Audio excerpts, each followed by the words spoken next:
Welcome to Uniquely Brilliant, a podcast for creative, quirky, and extraordinary thinkers of all ages and the people who love them. We encourage, inspire, and provide strategies to motivate you to embrace your unique brilliance and realize your potential for success. Hi, I'm Diana Bader, also known as Coach Di. I encourage teens and young adults to become who they are and develop personal success through self-awareness and positivity. You can find me at freshcanvascoaching.com, follow and like the Fresh Canvas Facebook page, or follow me on Twitter and Instagram at Coach Di. Hello there, I'm Becky Berry.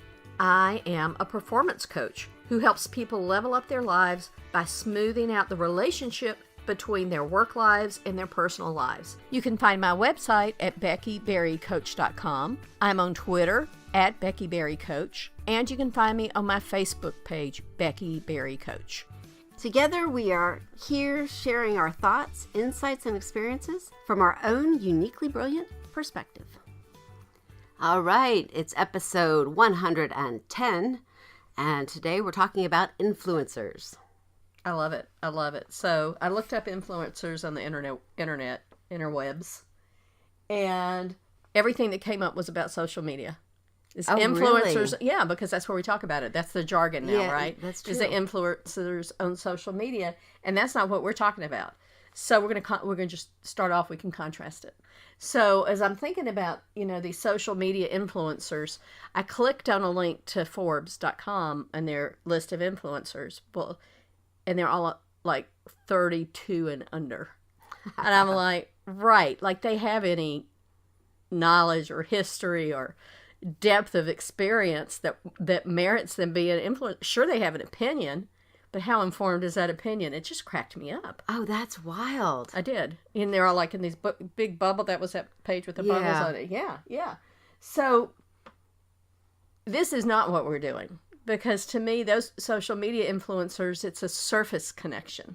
There's no depth to it. They don't know you, and you don't know them. You just know this image of them that they're projecting to the world.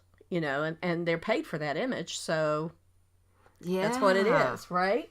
So we're talking about the influencers that have made us who we are. Yeah, shaped our lives. Right, with deep connection and a lot of thought and there's a lot to it. Authentic. Yeah, and sometimes they didn't even know they did it. That's really cool, right? Some of the best ones, I think, to me, are the ones that had a deep impact, and they probably don't even know it. Well, I'm at the age that happens to me a lot, where people go, well, you did this. I did what? Yeah. That's why I'm doing this, is because you did that, or you said this. I'm like, oh, okay. Well, of course, now I get paid to do it. But there's still, people who come, I'm like, seriously? They're like, yeah. I'm like, okay, thank you. Well, one of the things that stuck with me for a really long time from a very unusual source in my life. I mean, I talked about the street I grew up on as being an extended family, very much so.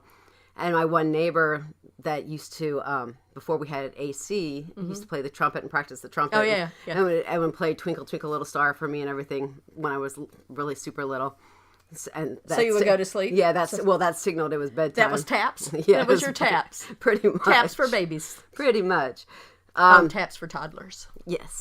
Yes, I was about 3 or 4 at the time. So when I graduated from high school, he gave me a poem that I still carry with me today. I still have the frame and everything else. The glass broke in some of the moves, but it's moving with you. It's not something you're getting rid of. And every time I unpack it, I read every time that I've unpacked it and I've reread it and put it in some place of prominence in my house. It reminds me that it's something that I've adopted. Yeah.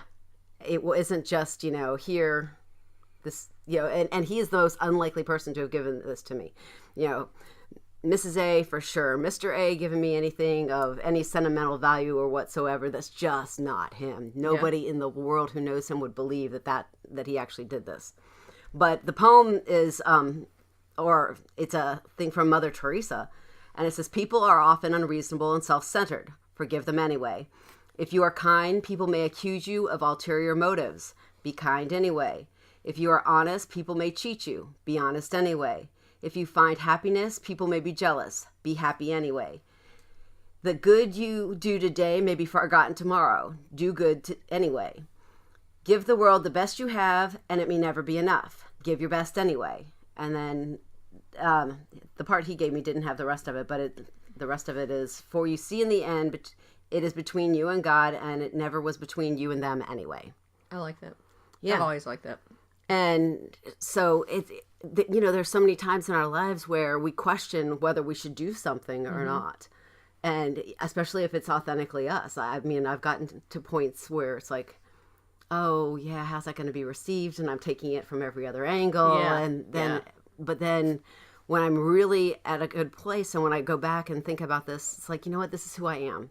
I can't control. Take it or leave it. Take it or leave it. I'm just putting my best out there. Yep. So tell me about how Mr. A, like, if he gave you this, he probably lived it out, even though you said he's kind of almost curmudgeonly. So he's not almost. Oh yeah. He's no, and I don't even know if he lived it out. I think he just saw that in me. Yeah. And I mean, and that's That's another influence. That's a powerful way to influence people, is when you see things in them that other people don't. And either way, pick your word. You label it for them. Mm-hmm. Some of the most powerful influencers for me have labeled. Yesterday, I'm working with a bunch of women I work with sometimes, and we're talking about how people are always coming to me to do network marketing, and I'm like, no. And they go, well, Becky, you're just a total salesperson. I went, oh, I am? Okay. First time, I mean, I'm always shoving that aside. You've watched it. And I was like, yeah, I guess I am. So it was really cool, because the person who said this, I have a whole lot of respect for. Yeah. And I was like, seriously, Anna? No, it wasn't even Anna. It was Stephanie said that. And I was like, whoa. Well, Stephanie says I'm a salesperson. I must be. That kind of thing. So when he gives you something that labels all this, that kind of labels your actions and gives you a way to organize it, then, that's just huge, because once it's organized, you can use it again. You can call on it again.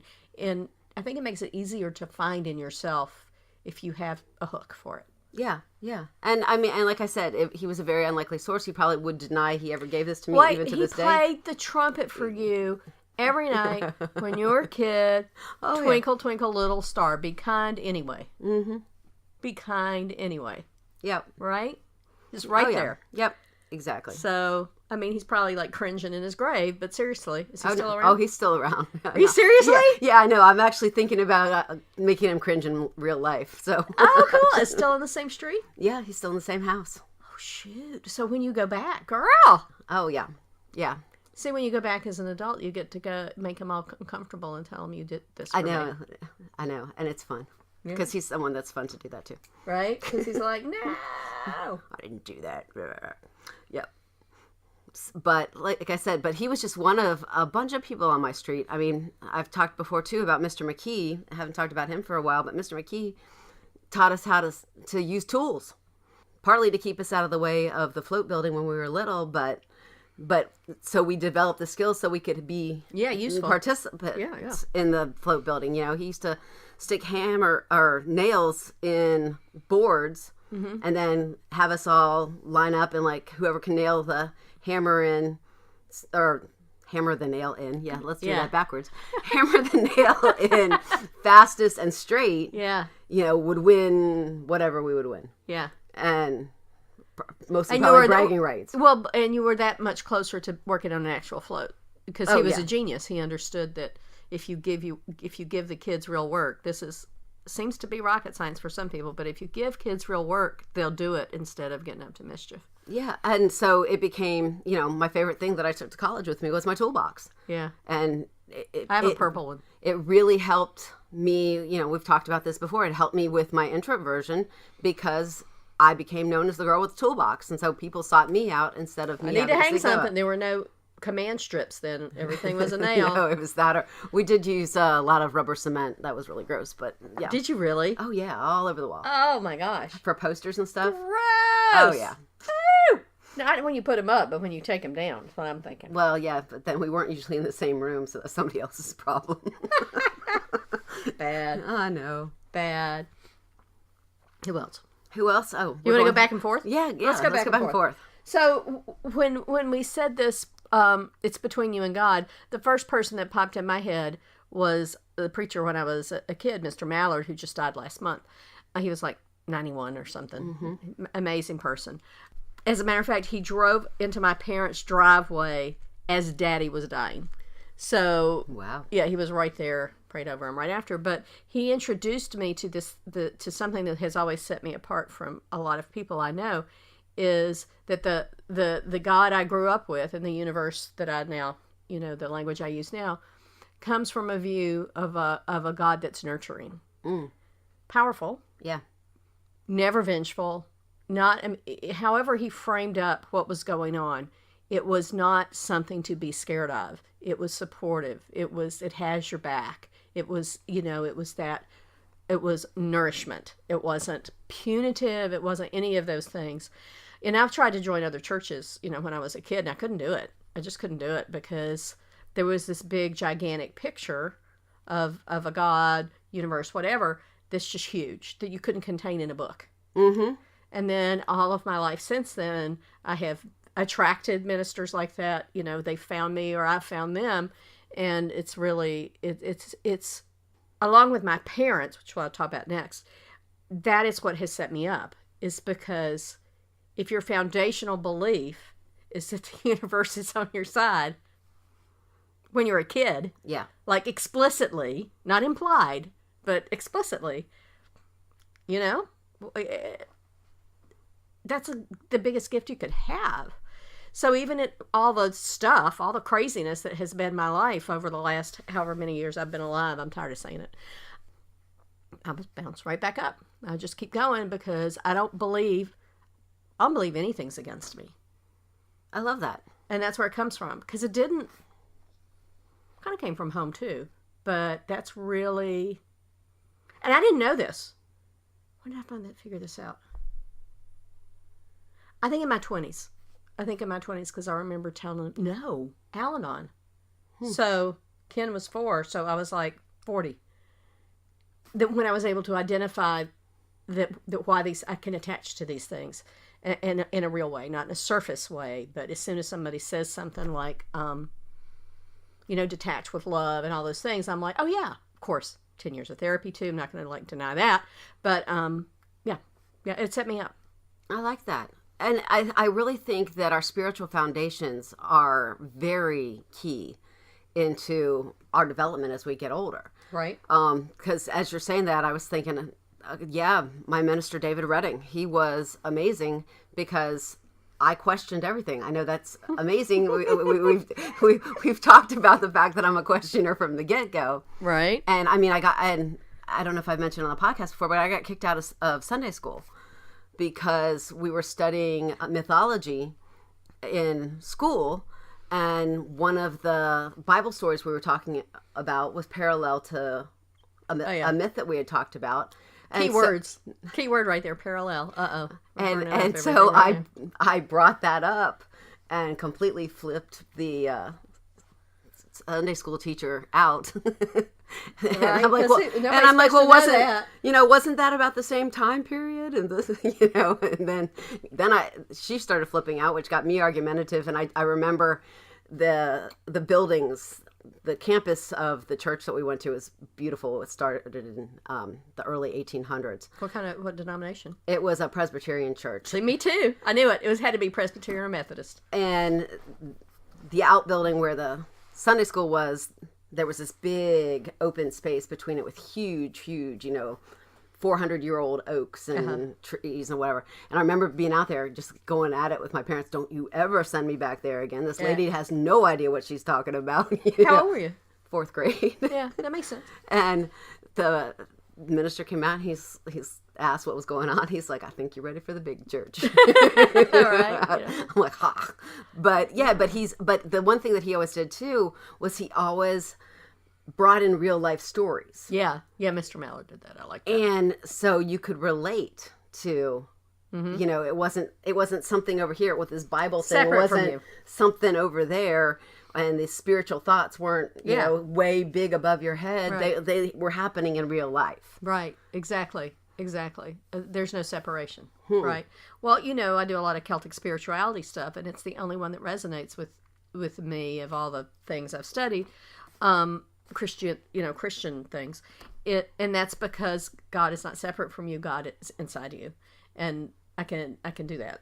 That's the only thing that makes sense to me. I've never thought of it as a separate entity. So, yeah, it's pretty. I think we're pretty lucky. Oh yeah. When you have that, you can grow up in a church. I have lots of friends that grew up in church. We all did, and they had like community background, but it didn't feel like the same kind of spiritual background. They loved their preacher. They loved all that, and I get that.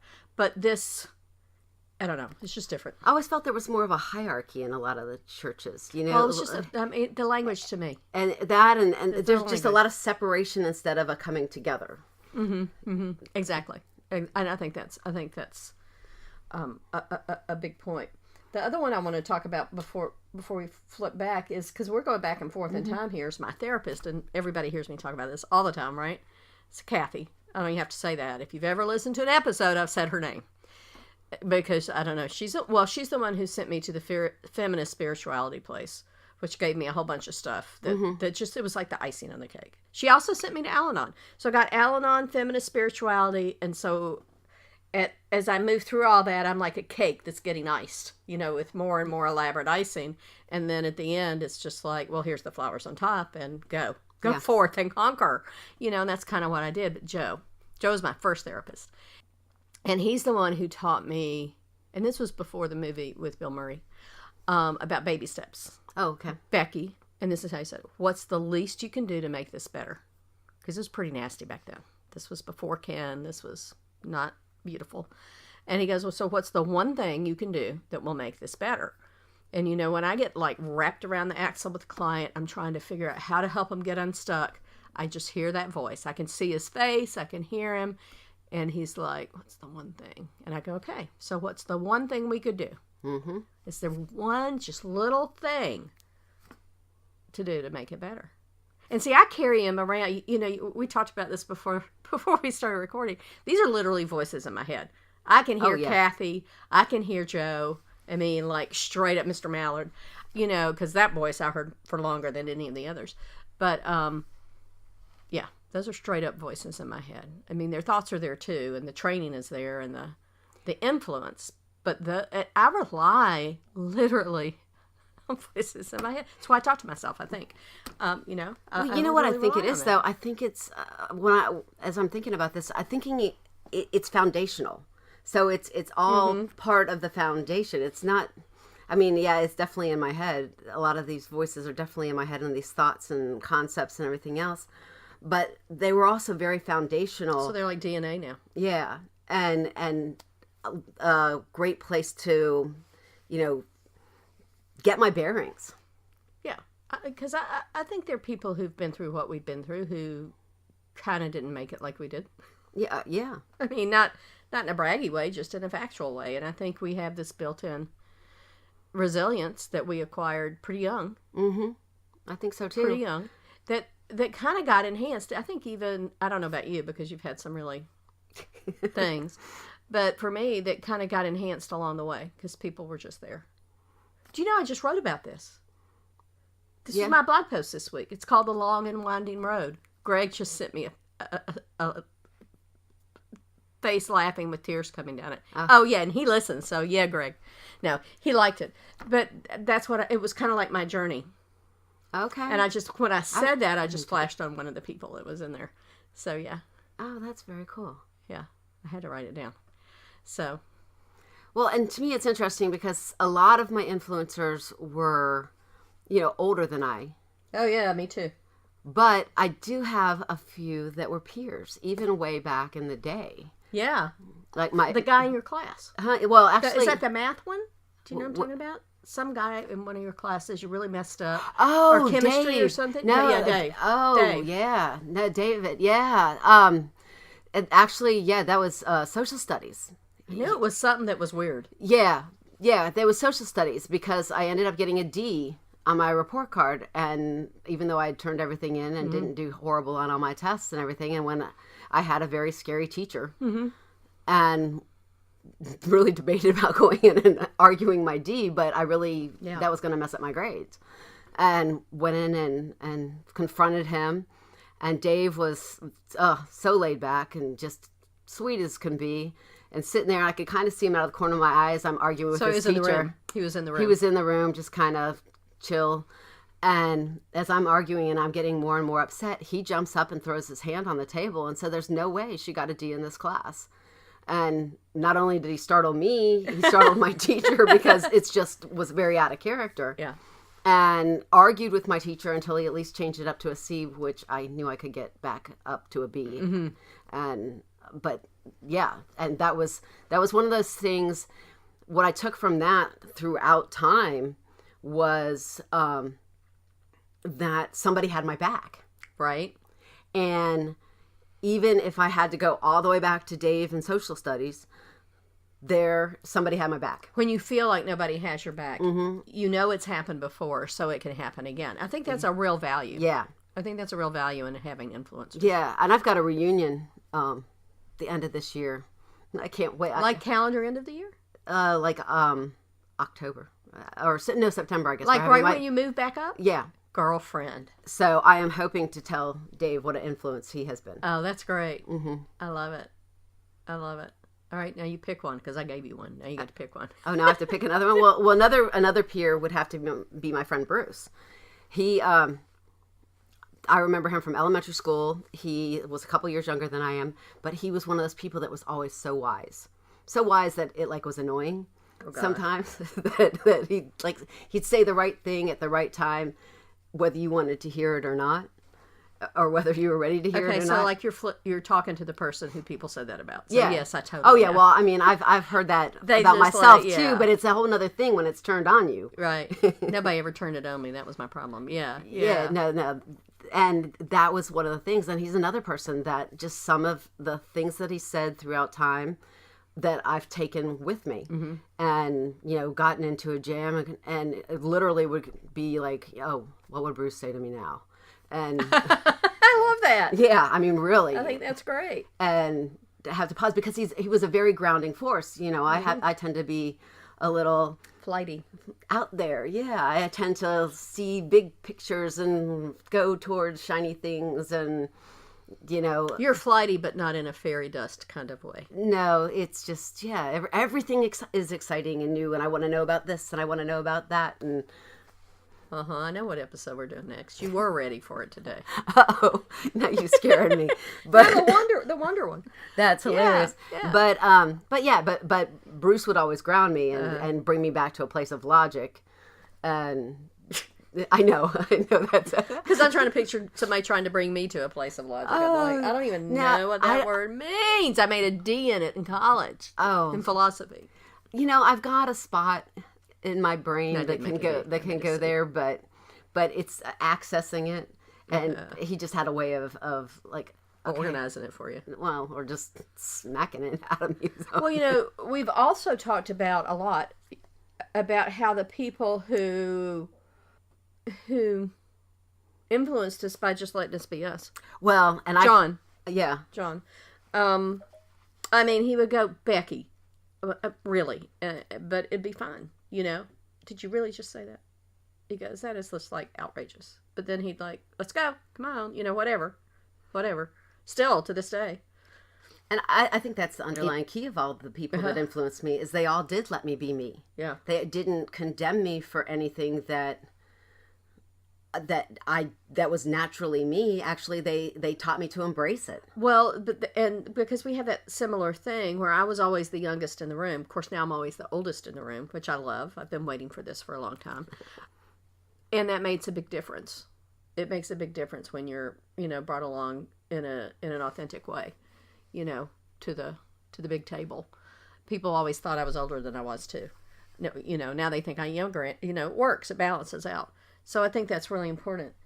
I also, my parents were pretty big. Obviously, your parents are always influencers, but mine are, well, Dad's the reason I'm an entrepreneur, that I knew that was okay, even though it wasn't okay. Because when I was 14, my mom had my youngest brother, and there's 6 of us, so that was 6. Daddy quit his job as like a VP at Western Electric, nice, secure, good paycheck, and started selling life insurance. And we're all here. So, I'm just saying. It wasn't always pretty, but, we're all here. And I went, okay, well, shoot, if he can do that, I can do it. I can do anything. I can walk off this cliff called entrepreneurship. It took me a long time to, like, walk into that, but not really. I guess not really, because that's that whole risk thing that I have no risk aversion. Yeah, I think I just have no risk aversion. I think what happens with some of that is it's when the negative influencers kind of are in your ear and they're trying to negate these positive influencers that are in your head. Well, I mean, I got full disclosure. All I heard my whole entire life was you can do anything but. But, and I've said this before and I'll say it again, and next week is 5 years. But until I met my husband, nobody ever said, you can do anything you want and go do it. Here it is. You can do this. And I believed it. That only took, 26 years plus, a couple of years. So that was a big deal. And there's the and both. Both and. That's it. That's it. Okay. Yeah. Right. So that's huge. It is. That's huge.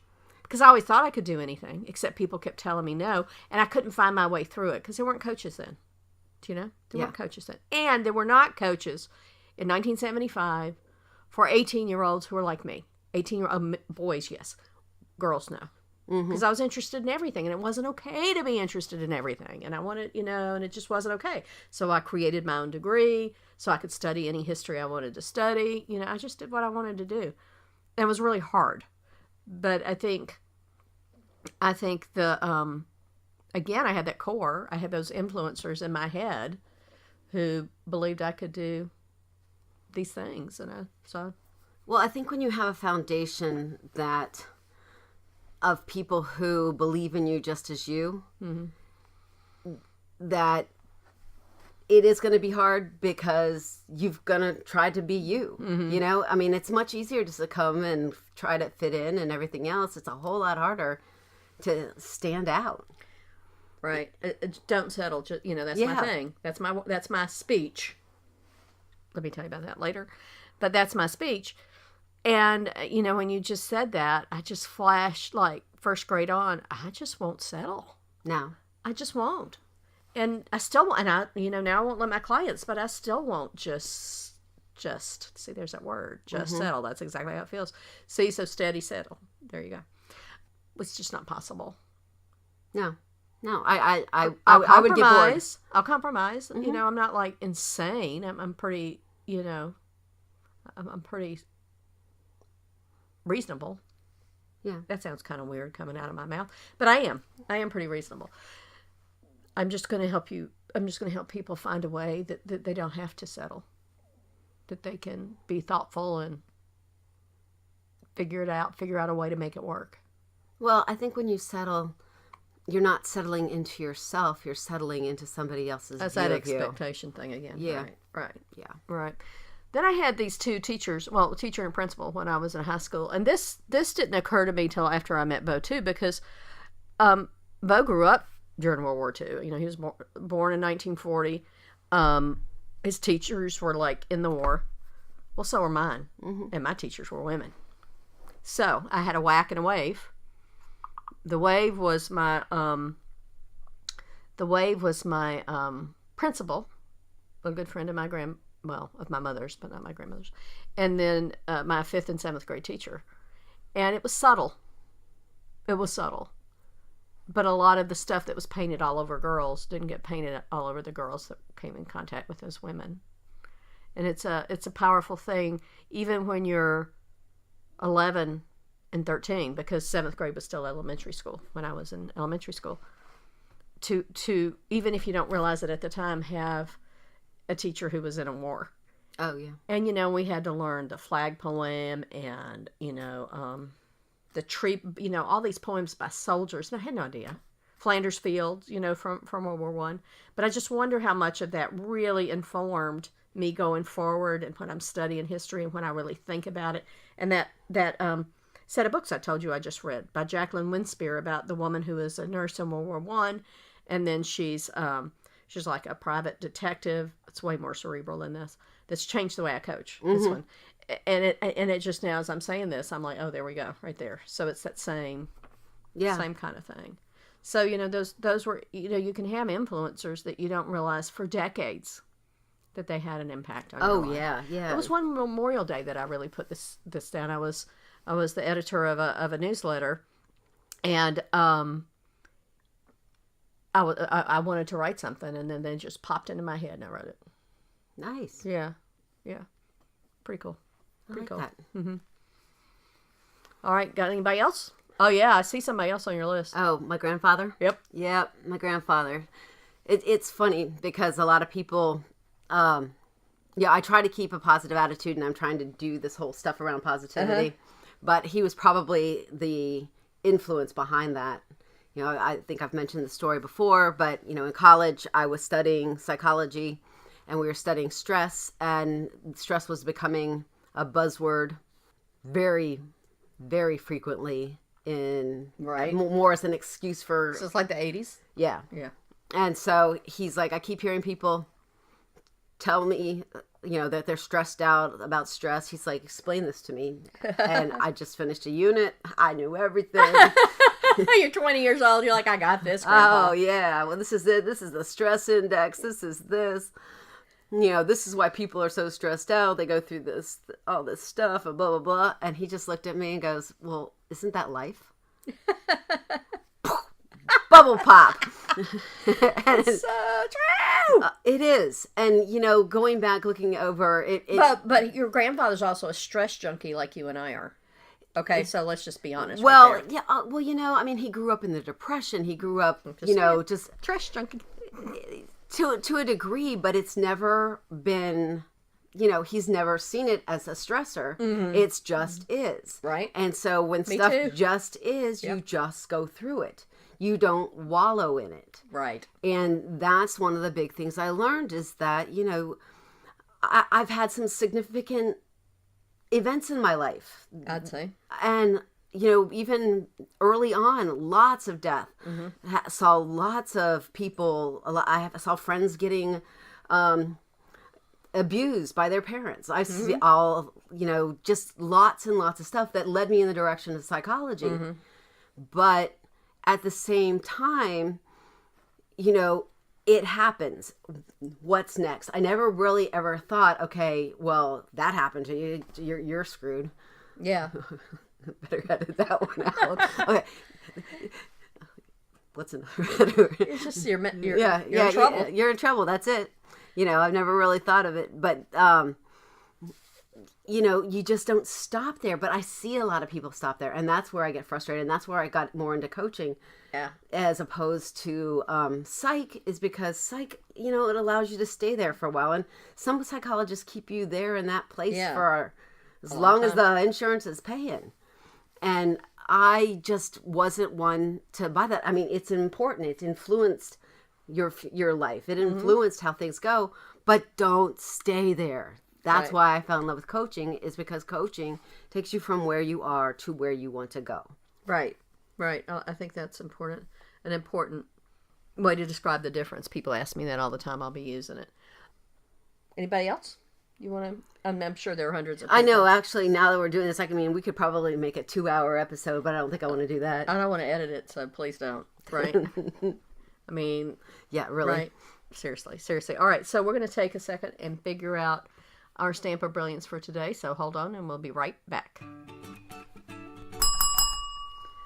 Alrighty, the stamp of brilliance today is: the most memorable influencers are those who let us be us.